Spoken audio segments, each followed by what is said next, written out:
ഒരാഴ്ചക്കാലം നടന്ന സംഭവ വികാസങ്ങളുമായി വാരാന്ത്യ കാഴ്ച. ഏവർക്കും സ്വാഗതം.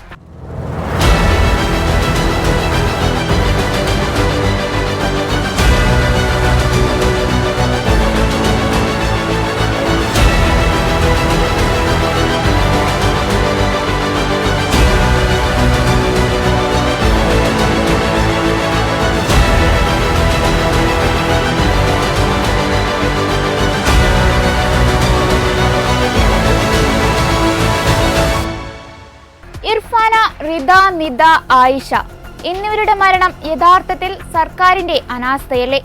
സ്ഥിരം അപകടം നടക്കുന്ന പനയമ്പാടത്താണ് ഈ 4 വിദ്യാർത്ഥിനികളുടെ മരണത്തിനിടയാക്കിയ അപകടവും നടന്നത്. കഴിഞ്ഞ ആഴ്ചയിലെ പ്രധാനപ്പെട്ട വാർത്തകളിലൊന്നായിരുന്നു പരസ്പരം തോളോട് തോൾ ചേർന്ന് നടന്ന 4 പെൺകുട്ടികളുടെ ജീവൻ പൊലിഞ്ഞത്. അശാസ്ത്രീയ നിർമ്മാണം പരിഹരിച്ച് വളവിൽ പുനർനിർമ്മാണം വേണമെന്ന് ആവശ്യപ്പെട്ടിട്ടും സർക്കാർ ഒരു നടപടിയും സ്വീകരിക്കാത്തതുമൂലം നാളിതുവരെ വ്യത്യസ്ത അപകടങ്ങളിൽ 11 പേർക്ക് ജീവൻ നഷ്ടമായി. ഈ അടുത്ത കാലത്തായി പലതരത്തിലുള്ള റോഡപകടങ്ങളാണ് ഉണ്ടാകുന്നത്. മുങ്ങി മരണമായിരുന്നു സംസ്ഥാനത്ത് ഏറ്റവും അധികം ഉണ്ടായിരുന്നത്. എന്നാൽ ഇപ്പോൾ ഗതാഗത അപകടങ്ങളും വർദ്ധിച്ചു വരുന്നു. ഒന്നിനു പുറകെ മറ്റൊന്ന്. ഇനിയും അപകടം തുടർക്കഥയാകുമോ? പനയമ്പാടത്ത് പരീക്ഷ കഴിഞ്ഞ് മടങ്ങിയ സ്കൂൾ വിദ്യാർത്ഥിനികളുടെ മുകളിലേക്ക് നിയന്ത്രണം നഷ്ടപ്പെട്ട ചരക്ക് ലോറി മറിഞ്ഞ് 4 കുട്ടികൾ മരിച്ച സംഭവത്തിൽ എതിരെ വന്ന ലോറി ഡ്രൈവർക്കെതിരെ മനഃപൂർവ്വമായ നരഹത്യാക്കുറ്റം ചുമത്തി. വഴിക്കടവ് സ്വദേശിയായ പ്രജീഷിനെതിരെയാണ് മനഃപൂർവ്വമായ നരഹത്യാക്കുറ്റം ചുമത്തിയത്.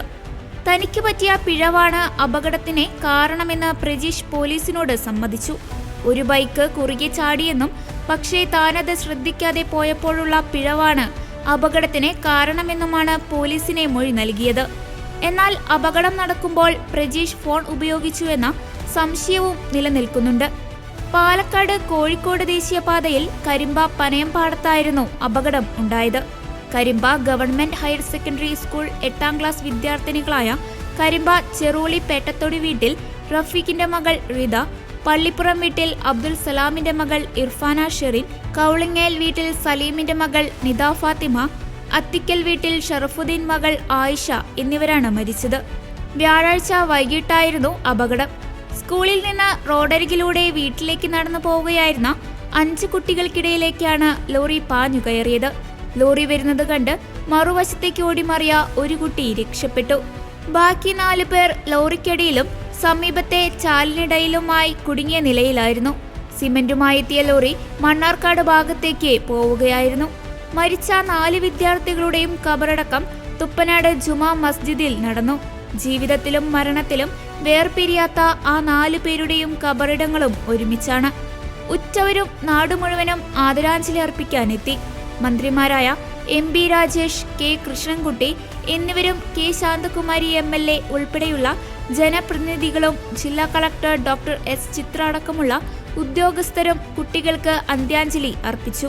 അതേസമയം കുട്ടികൾ മരിച്ച സംഭവത്തിന് പിന്നാലെ അശാസ്ത്രീയ റോഡ് നിർമ്മാണത്തിൽ വിമർശനമുന്നയിച്ച് ഗതാഗത മന്ത്രി KB ഗണേഷ് കുമാർ. ദേശീയപാത ഡിസൈൻ ചെയ്യുന്നത് പലപ്പോഴും കോൺട്രാക്ടർമാർ ഗൂഗിൾ മാപ്പ് നോക്കിയാണെന്നും ഇന്ത്യയിലെ റോഡുകളിൽ പലതും അശാസ്ത്രീയമാണെന്നും അദ്ദേഹം വിമർശിച്ചു. പലയിടത്തും ഹൈവേ നിർമ്മിക്കാൻ വരുന്ന എഞ്ചിനീയർമാർക്ക് റോളില്ലാത്ത അവസ്ഥയാണെന്ന് തോന്നുന്നു. നിർമ്മാണ ചുമതല ഏൽപ്പിച്ചിരിക്കുന്ന പുറത്തുള്ള കമ്പനികളുടെ കോൺട്രാക്ടർമാരുടെ ഡിസൈനിലാണ് പലയിടത്തും നിർമ്മാണം. ലോകബാങ്കിന്റെ റോഡുകൾ പോലെ പ്രാദേശിക എഞ്ചിനീയർമാരെയോ പ്രാദേശിക ജനപ്രതിനിധികളെയോ കണക്കിലെടുക്കാറില്ല. ഗൂഗിൾ മാപ്പ് വഴി റോഡ് ഡിസൈൻ ചെയ്ത ശേഷം പണം നൽകുകയാണ് ചെയ്യുന്നതെന്നും ഗണേഷ് കുമാർ വിമർശിച്ചു.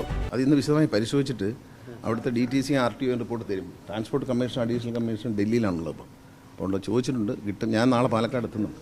അപ്പോൾ നേരിട്ട് അവരുമായിട്ട് സംസാരിക്കും എന്താണ് എൻ്റെ കാര്യം. കൃഷ്ണൻകുട്ടി മിനിസ്റ്ററിനെ, ഇലക്ട്രിസിറ്റി മിനിസ്റ്ററിനെ വിളിച്ചിരുന്നു. അദ്ദേഹം ഇങ്ങനെ റിയാസ് മിനിസ്റ്ററുമായിട്ട് സംസാരിച്ചിരുന്നതാണ്. അപ്പോൾ ഞങ്ങൾ 3 പേരെ കൂടി ആലോചിച്ചിട്ട് എന്താ ചെയ്യാൻ പറ്റുന്നത്, അടിയന്തരമായിട്ടൊരു പരിഹാരം ഈ റോഡിനെ സംബന്ധിച്ച് കാണും. ആ റോഡിന് എന്തോ ഒരു ചെറിയ നിർമ്മാണത്തിൽ എന്തോ ഒരു പാളിച്ചുണ്ടെന്നാണ് നിങ്ങളും സൂചിപ്പിച്ചത്, കൃഷ്ണൻകുട്ടി മിനിസ്റ്ററും അതാണ് സൂചിപ്പിച്ചത്. അദ്ദേഹം സൈറ്റിൽ പോയിരുന്നു. അപ്പോൾ അദ്ദേഹം സൈറ്റിലെത്തിയിട്ട് എന്നെ വിളിച്ചിരുന്നു രാത്രി. ഇത് മിനിസ്റ്ററെ, അവിടെ കഴിഞ്ഞ തവണ ഇതുപോലൊരു അപകടം ഉണ്ടായിരുന്നു. ഈ ലോറി തന്നെ മറിയുന്ന സാഹചര്യം ഉണ്ടായിരുന്നു. അപ്പോൾ കൃത്യമായൊരു മാറ്റം അവിടെ വേണ്ടതല്ലേ? മിനിസ്റ്റർമാർ കൂടിയിരുന്ന് ആലോചിച്ചാൽ. തീർച്ചയായിട്ടും അതിന് ഡിസൈനെ സംബന്ധിച്ച് ഞാൻ റോഡ് സേഫ്റ്റി അതോറിറ്റിയുടെ ഉദ്യോഗസ്ഥരെയും കൺസൾട്ടൻറ്റിനെ അയക്കും, എക്സ്പെർട്ടിനെ അവരെ അയക്കും. പിന്നെ മോട്ടോർ വെഹിക്കിൾ ഡിപ്പാർട്ട്മെൻറ്റ് ഒരു സജഷൻ തരുമല്ലോ, എന്താണ് ഇതിൻ്റെ അപകട കാരണം എന്ന് പറഞ്ഞാൽ ഇങ്ങനെ സംഭവം റോഡിൻ്റെ ഡിഫക്റ്റ്. എന്നിട്ട് അത് നമ്മൾ റിയാസ് മിനിസ്റ്ററുമായിട്ട് സംസാരിച്ചിട്ട് PWD ഒരു മാറ്റം വരുത്താനുള്ള അത് തന്നെയാണ് കൃഷ്ണൻകുട്ടി മിനിസ്റ്റർ പറഞ്ഞത്. ഇതൊരു ഉദാഹരണം മാത്രമാണ്. ഇതുപോലെ കേരളത്തിൽ ഒരുപാട് മലപ്പുറത്തൊക്കെ ഇതുപോലെ സ്ഥലങ്ങളുണ്ട്. ഈ ബ്ലൈൻഡ് സ്പോട്ടുകൾ കണ്ടെത്താനായിട്ട് ഒരു ലിസ്റ്റ് തരാൻ വേണ്ടി PWD ആവശ്യപ്പെടും. ഈ ബ്ലൈൻഡ് സ്പോട്ടുകൾ ധാരാളം സ്ഥലങ്ങളുണ്ട്. അത് മോട്ടോർ വെഹിക്കിളും PWD പരിശോധിച്ചാൽ മാത്രമേ ബ്ലൈൻഡ് സ്പോട്ടുകൾ തരേണ്ടത് മോട്ടോർ വെഹിക്കിൾ ഡിപ്പാർട്ട്മെൻറ്റാണ്. അവരോട് ഒരു കുറേ തന്നിട്ടുണ്ട്. പക്ഷേ അതെങ്ങനെ പരിഹരിക്കാം എന്നുള്ളത് പ്രത്യേകമായ സ്കീമായിട്ട് എടുത്താലേ പറ്റത്തുള്ളൂ. PWDക്ക് മാത്രമേ ഇത് പണിയാൻ പറ്റത്തുള്ളൂ. നമുക്ക് റോഡിൽ കയറി പണിയാൻ പറ്റത്തില്ല. നമ്മൾ പണം ഉണ്ടെങ്കിലും അവർ കൊടുക്കാനേ പറ്റത്തുള്ളൂ. തീർച്ചയായിട്ടും അത് റിയാസ് മിനിസ്റ്ററായിട്ടൊരു യോഗം വെച്ചിട്ട് തീർച്ചയായിട്ടും ഉണ്ടാവും. കാരണം ഇത് ഇവിടെ എൻ്റെ ശ്രദ്ധയിൽ വന്നില്ല. വന്നിരുന്നെങ്കിൽ ഞാൻ അതിൽ ഇടപെടുമായിരുന്നു. എൻ്റെ ശ്രദ്ധയിൽ വന്നിട്ടില്ല.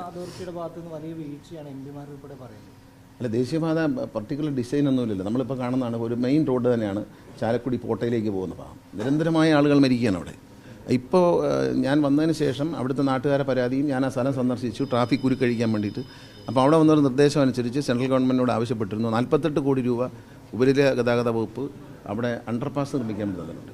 അതുകൂടാതെ ഒരു 18 കോടി രൂപ അവിടെ ഒരു സർവീസ് റോഡുണ്ട്. അത് ചെയ്താൽ മാത്രമേ ഈ റോഡ് അടയ്ക്കാൻ പറ്റൂ. മെയിൻ റോഡിലേക്ക് വന്നിങ്ങ് ഇറങ്ങുകയാണ്. വരുന്നവർ ഇടിച്ച് മരിക്കുകയാണ്.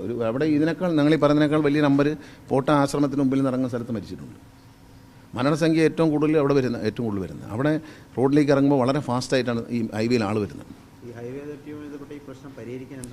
ഹൈവേ ചെയ്യുമ്പോൾ പലപ്പോഴും ഈ നേരെ അങ്ങ് ചെയ്തു പോകാമെന്നുള്ളതല്ലാതെ എനിക്ക് തോന്നുന്നത് ഈ ഹൈവേ പണിയാൻ വരുന്നിടത്ത് എഞ്ചിനീയേഴ്സിന് വലിയ റോളില്ലെന്നാണ് തോന്നുന്നത്. ഈ ഹൈവേ എല്ലായിടത്തും ഓരോ കമ്പനികളെ ഏൽപ്പിച്ചിരിക്കുകയാണ്. ആ കോൺട്രാക്ടർമാരും അവരുടെ ഡിസൈനിങ്ങുമാണ്. വേൾഡ് ബാങ്കിൻ്റെ റോഡ് പോലെയാണ്. വേൾഡ് ബാങ്കിൻ്റെ റോഡിൽ നമ്മുടെ പ്രാദേശികമായ എഞ്ചിനീയർമാർക്കോ പ്രാദേശിക ജനപ്രതിനിധികൾക്കോ ഒന്നും യാതൊരു കാര്യമില്ല. അവർ പണം തരും. അവർ ഗൂഗിൾ മാപ്പ് വഴി ഒരു ഡിസൈൻ തയ്യാറാക്കും. ഗൂഗിൾ മാപ്പിൽ അത് സഹിച്ചുകൊണ്ടെന്നാണ്. അപ്പോൾ അവിടെ വീടുണ്ടോ, വീട്ടിലേക്ക് ഇറങ്ങാനുള്ള വഴിയുണ്ടോ, നമ്മുടെ വഴികൾ അടയ്ക്കുക, ഇതൊക്കെ അതിൻ്റെ കുഴപ്പം കൊണ്ടാണ്. അത് ഇതൊക്കെ ഗ്രൗണ്ട് ലെവലിൽ ഇറങ്ങി വന്നിട്ട് അവിടെ സൈറ്റിൽ നിന്നാണ് റോഡ് ഡിസൈൻ ചെയ്യേണ്ടത്. ഇത് സൈറ്റിൽ നല്ല ഡിസൈൻ ചെയ്യുന്നത്. ദൗർഭാഗ്യവശാൽ പല റോഡുകൾ ഡിസൈൻ ചെയ്യുന്നത് ഗൂഗിൾ മാപ്പിലാണ്. അപ്പോൾ ഈ ശരിയായ കർവിനകത്തുള്ള ഒരു വളവിൽ വരുന്നൊരു ഇറക്കം, കയറ്റം, ഇതൊന്നും ശ്രദ്ധിക്കില്ല. ഗൂഗിൾ മാപ്പിൽ അങ്ങനെ കാണില്ലല്ലോ. ഗൂഗിൾ മാപ്പിൽ വളവെന്നല്ലേ കാണും. ഈ വേൾഡ് ബാങ്കിൻ്റെ റോഡുകൾ KSTP റോഡ് ഉണ്ടാക്കാനാണ് ഡിസൈൻ കൊടുക്കുന്നതിൽ KSTP എഞ്ചിനീയർമാർക്കോ കേരളത്തിലെ PWD എഞ്ചിനീയർമാർക്കോ ഒരു റോളും ഇല്ല. ഞങ്ങൾ നാട്ടിൽ ഇത് അനുഭവിച്ചതാണ്. അത് പക്ഷേ നമ്മൾ അവിടെ നിന്ന് കൂടെ നിന്ന് വഴക്കടിച്ച് കോൺട്രാക്ടർ ഒരു ഡിസൈൻ പ്രസൻറ്റ് ചെയ്യുന്നു. ആ പ്രസൻറ്റിനെ സെൻട്രൽ ഗവൺമെൻറ് അംഗീകരിക്കുന്നു, അല്ലെങ്കിൽ വേൾഡ് ബാങ്ക് അംഗീകരിക്കുന്നു.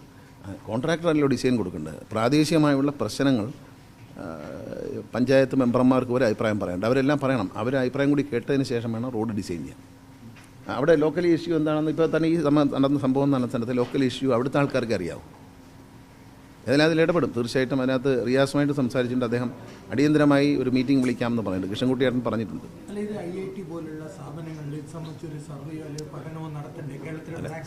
നമ്മൾ കേരളത്തിൽ മാത്രമല്ല, നമ്മുടെ രാജ്യത്ത് റോഡ് ഡിസൈനിങ്ങിന് പ്രത്യേകിച്ച് ശാസ്ത്രീയമായ ഒരു ശാസ്ത്രമൊന്നുമില്ല. റോഡ് ഈ പറഞ്ഞാൽ ഗൂഗിളിൽ നോക്കി വരച്ചു പോകണമെന്നാണ് എനിക്ക് തോന്നിയിട്ടുള്ളത്. അതിന് എല്ലാ സംസ്ഥാനങ്ങളിലും അങ്ങനെ. മറ്റൊരു വിദേശ രാജ്യങ്ങളിൽ റോഡ് ഡിസൈനിങ് എന്ന് പറഞ്ഞ സബ്ജക്റ്റ് തന്നെയുണ്ട്. ഈ fly over designing, road designing, ഇതൊക്കെ പെർഫെക്റ്റാണ്. ഒരു ഫ്ലൈ ഓവറൊക്കെ പണിത് വരുമ്പോൾ അതിൻ്റെ മറ്റ് രാജ്യങ്ങളിൽ പോയി നോക്കി കഴിഞ്ഞാൽ കറക്റ്റായിരിക്കും. ഫ്ലൈ ഓവർ വന്നിറങ്ങുന്നതും റോഡ് മാറുന്നതും എല്ലാം കറക്റ്റായിരിക്കും, തെറ്റില്ല. അപകടമുണ്ടാകുമ്പോഴെങ്കിലും പഠിച്ചില്ലെങ്കിൽ വലിയ വില കൊടുക്കേണ്ടി വരുമെന്ന് പാലക്കാട് MLA രാഹുൽ മാങ്കൂട്ടത്തിൽ. ജനപ്രതിനിധികളോടും ഉദ്യോഗസ്ഥരോടും ആലോചിച്ച് ഇത്തരം അപകടങ്ങൾ ആവർത്തിക്കാതിരിക്കാൻ ശാശ്വതമായ പരിഹാരം കണ്ടെത്തുമെന്നും MLA പ്രതികരിച്ചു. നിശ്ചയിച്ചതുപോലെ തന്നെ ഇത് രാവിലെ തന്നെ പാലക്കാട് ജില്ലാ ആശുപത്രിയിൽ നിന്ന് നിങ്ങളുടെ ശരീരങ്ങൾ റിലീസ് ചെയ്ത് വീടുകളിലേക്ക് എത്തി 8 വരെ പൊതുദർശനം വീടുകളിൽ പ്രതികരിച്ചിരിക്കും. അതിനുശേഷം ഇവിടെ സ്കൂളിൽ കുറച്ച് സൗകര്യത്തിൻ്റെ പ്രശ്നങ്ങളുണ്ട്. ഒരു ഓഡിറ്റോറിയത്തിൽ 4 ദിനങ്ങളിൽ 1 ലക്ഷം ഒരു ദർശനത്തിന് വെച്ച് ഇതിനുശേഷം അതിന്റെ സാമ്പത്തിക രീതിയിലാണ് പരിഹരിച്ചിരിക്കുന്നത്. വളരെ പ്രയാസം ഉണ്ടാക്കുന്നു. ആര് ഭരിച്ചാലും നമുക്ക് വലിയ പ്രയാസം തന്നെയാണ്.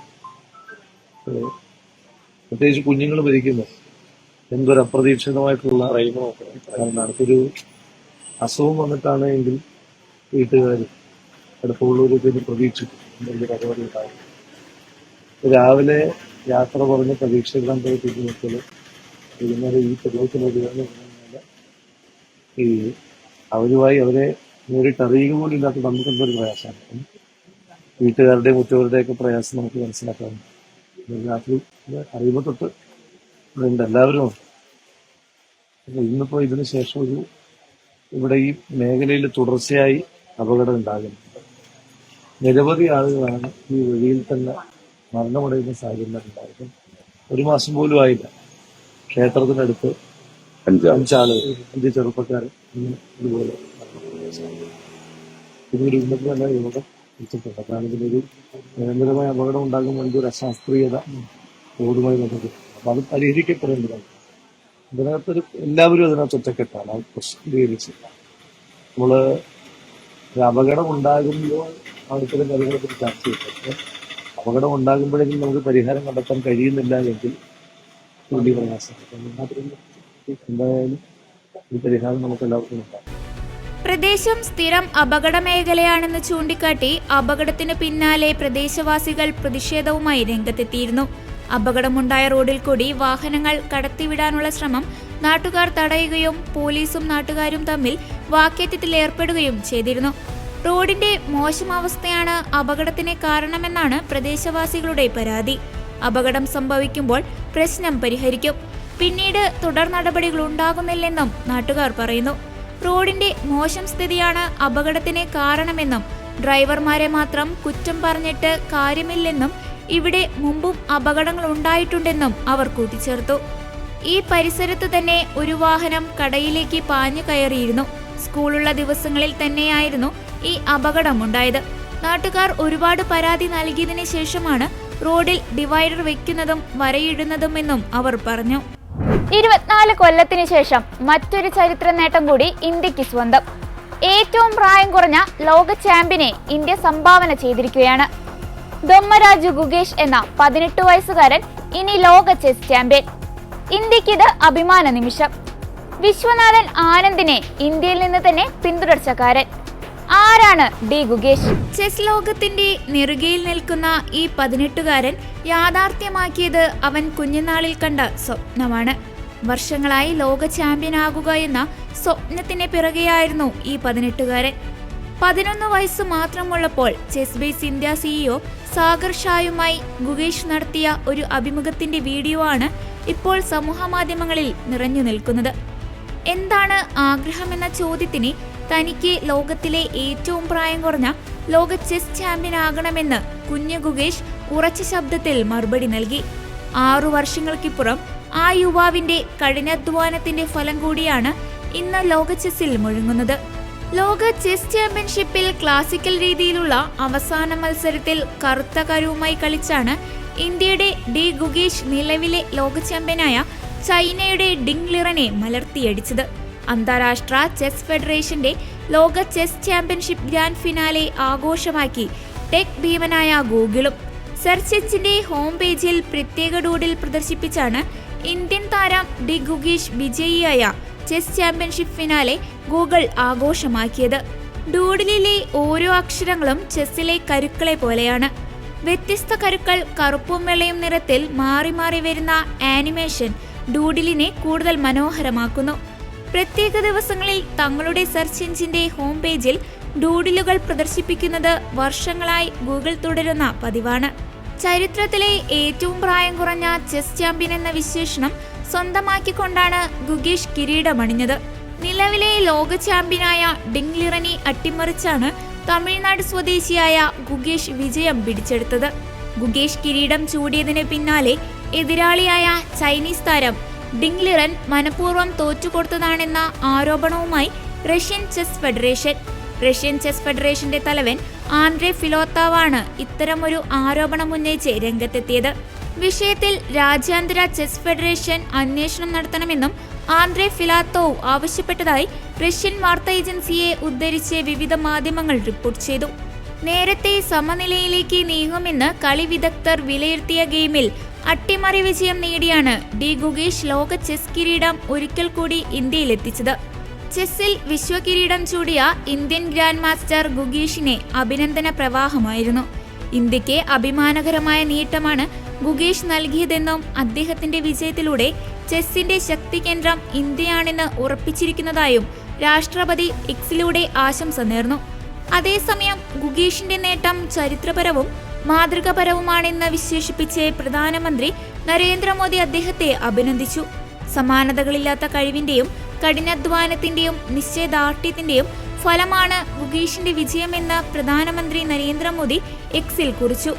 അദ്ദേഹത്തിന്റെ പേര് ചെസ്സിന്റെ ചരിത്രത്തിൽ രേഖപ്പെടുത്തുക മാത്രമല്ല, ദശലക്ഷക്കണക്കിന് യുവമനസ്സുകളെ വലിയ സ്വപ്നം കാണാനും മികവ് പിന്തുടരാനും പ്രചോദിപ്പിക്കുന്നത് കൂടിയാണെന്നും മോദി പറഞ്ഞു.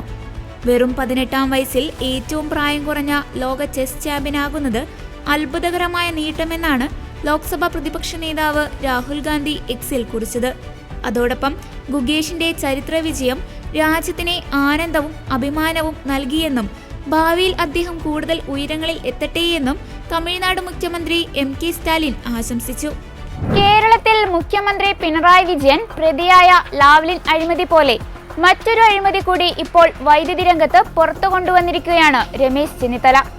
BOT പദ്ധതിയായി 1994 തുടങ്ങിയതാണ് മണിയാർ ചെറുകിട ജലവൈദ്യുതി പദ്ധതി. 30 വർഷങ്ങൾക്ക് ശേഷം KCBക്ക് കൈമാറേണ്ട പദ്ധതി 25 വർഷം കൂടി പദ്ധതി നിർമ്മിച്ച കാർബോറണ്ടം കമ്പനിക്ക് നീട്ടി നൽകാൻ മുഖ്യമന്ത്രിയും വ്യവസായ മന്ത്രിയും കൂടെ തീരുമാനിച്ചുവെന്ന് ആരോപിക്കുകയാണ് രമേശ് ചെന്നിത്തല. മറ്റൊരു ലാവ്ലിനാകുമോ മണിയാർ പദ്ധതി? മണിയാറിൽ നായനാർ സർക്കാർ കാലത്ത് 30 വർഷത്തേക്കൊപ്പിട്ട വൈദ്യുതി പദ്ധതി കരാർ നീട്ടാൻ സംസ്ഥാന സർക്കാർ നീക്കം നടത്തുന്നുവെന്നും ഇതിന് പിന്നിൽ അഴിമതിയാണെന്നും കോൺഗ്രസ് നേതാവ് രമേശ് ചെന്നിത്തല ആരോപിച്ചു. ഡിസംബർ 30-ന് BOT കാലാവധി അവസാനിക്കാനിരിക്കെ 30 ദിവസം മുൻപ് നോട്ടീസ് നൽകി പദ്ധതി സംസ്ഥാന സർക്കാർ ഏറ്റെടുക്കേണ്ടതാണ്. എന്നാൽ അതിന് സർക്കാർ തയ്യാറാകുന്നില്ലെന്നും ഇത് കാർബോറാണ്ടം ഗ്രൂപ്പിനായി നടത്തുന്ന കള്ളക്കളിയാണെന്നും രമേശ് ചെന്നിത്തല ദില്ലിയിൽ ആരോപിച്ചു. കേരളത്തിലെ ജനങ്ങളുടെ തലയിൽ അധിക നികുതി അടിച്ചേൽപ്പിക്കുകയാണ് ഗവൺമെന്റ് ചെയ്യുന്നത്. ഒരു യൂണിറ്റിന് 12 പൈസയും 16 പൈസയും ജനുവരി 1 മുതൽ 12 പൈസയും കൂട്ടാനുള്ള ഗവൺമെന്റ് തീരുമാനമാണ് ഇപ്പോൾ പുറത്തു വന്നിരിക്കുന്നത്. അതിനിടയിലാണ് ഞെട്ടിപ്പിക്കുന്ന പുതിയ ഒരു കാര്യം ഞാൻ നിങ്ങളെ അറിയിക്കാൻ ആഗ്രഹിക്കുന്നത്. നയനാർ ഗവൺമെന്റ് കാലത്താണ് സ്വകാര്യ വ്യക്തികൾക്ക് ജലവൈദ്യുതി പദ്ധതികൾ ആരംഭിക്കാനുള്ള അനുവാദം 1990-91 കൊടുത്തത്. അതിന്റെ അടിസ്ഥാനത്തിൽ മണിയാറിൽ കാർബോറാണ്ടം യൂണിവേഴ്സൽ ഗ്രൂപ്പ്, തമിഴ്നാട്ടിലുള്ള മുരുകപ്പ ഗ്രൂപ്പാണത്, അവര് മണിയാറിൽ 12 മെഗാവാട്ട് വൈദ്യുതി ഉൽപ്പാദിപ്പിക്കാൻ കേരള ഗവൺമെന്റുമായി BOT അടിസ്ഥാനത്തിൽ ഉൽപ്പാദിപ്പിക്കാൻ കേരള ഗവൺമെന്റുമായി കരാർ ഒപ്പിടുകയുണ്ടായി. കഴിഞ്ഞ 30 വർഷമായി ഒരു യൂണിറ്റിന് 50 പൈസ നിരക്കിൽ വൈദ്യുതി ഉൽപ്പാദിപ്പിക്കുന്ന കമ്പനിയാണ് കാർബോറാണ്ടം യൂണിവേഴ്സൽ ഗ്രൂപ്പ്. 30 വർഷത്തിന്റെ കാലാവധി തീരുന്നത് 2024 ഡിസംബർ 30-നാണ്. 21 ദിവസത്തിന് മുമ്പ് നോട്ടീസ് കൊടുക്കണം. കാരണം BOT build, operate and transfer ഇത് കേരള ഗവൺമെന്റിലേക്ക് ഡിസംബർ 30-ന് കാർബോറാണ്ടം യൂണിവേഴ്സൽ ഗ്രൂപ്പ് കൈമാറേണ്ടതാണ്. ഇതുവരെ ഗവൺമെന്റ് നോട്ടീസ് കൊടുത്തിട്ടില്ല. 12 മെഗാവാട്ട് ഇപ്പോൾ കേരള ഗവൺമെന്റിന് കിട്ടിയാൽ ഇന്ന് അനുഭവിക്കുന്ന വൈദ്യുതി പ്രതിസന്ധിക്ക് ഒരു ചെറിയ തോതിലെങ്കിലും പരിഹാരമുണ്ടാക്കാം. 1991-ൽ നയനാർ ഗവൺമെന്റ് കാലത്ത് ഇത് ഒപ്പിട്ടത് കാർബോറാണ്ടത്തിന്റെ വ്യവസായ ആവശ്യങ്ങൾക്കും ബാക്കി വരുന്നത് ഇലക്ട്രിസിറ്റി ബോർഡിനും കൊടുക്കാൻ വേണ്ടിയായിരുന്നു. BOT അടിസ്ഥാനത്തിൽ ഇതിന്റെ കാലാവധി ഡിസംബർ 30-ന് തീരുകയാണ്. ആ ഡിസംബർ 30-ന് തീരുമ്പോൾ ഈ പദ്ധതി ഗവൺമെന്റിലേക്ക് വരേണ്ടതാണ്. ഗവൺമെന്റിലേക്ക് വരണം എന്നുള്ളത് നിർബന്ധ ബുദ്ധിയുള്ള കാര്യമാണ്. കാരണം BOT അടിസ്ഥാനത്തിൽ ഇവർ ഒപ്പിട്ട കാര്യമാണ്.